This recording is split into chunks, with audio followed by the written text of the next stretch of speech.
ak Ngel Jon bu Ndumbuj kii bëgg final raw gadu fii ci Sandi Koli le 19 juin 2025 Yàlla ko bale moo leen wan gannaaw ngeen jàkkaarloog Ngel Jon bu Ndumbuj ñuy bëgg waa Ndumbuj ñuy bëgg waa Mbulum di bëgg sama doomu ndey Pape Sarr borom Mbulum TV waaye di bëgg rakam bi nga xamante ne moom la bokkal liggéey bi Modou Sarr Uyal Fayako Uyal Foundiougne waaye di bëgg les petits frères de Pape Sarr Mbulum TV waaye di bëgg seen caat bi Amadou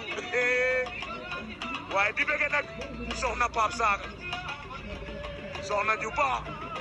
moo ñuy toogal duy sonn ci ñun duy tàyyi ci ñun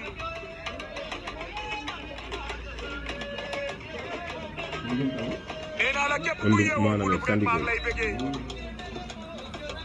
Ngel Jon la face di doon dugg jangi nii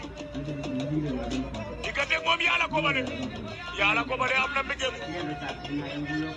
waaye Ngel Jon ngay rasu waaye de bëgg naa képp ku yeewoo diaspora bi waaye di bëgg 100% bu Tefess gis naa seen taxawaay ba tax cant ak ngërëm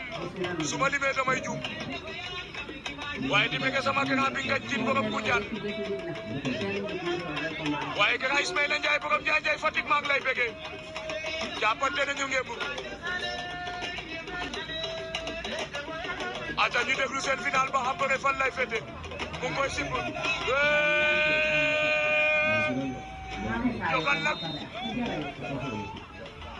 Yàlla ko bale daan na ko jël na raw duwa jël na raw gadu ba Yàlla ko bale jël na raw gadu bi waaye soo ko dosi moo jëloon raw gadu bu laa bu ba tas na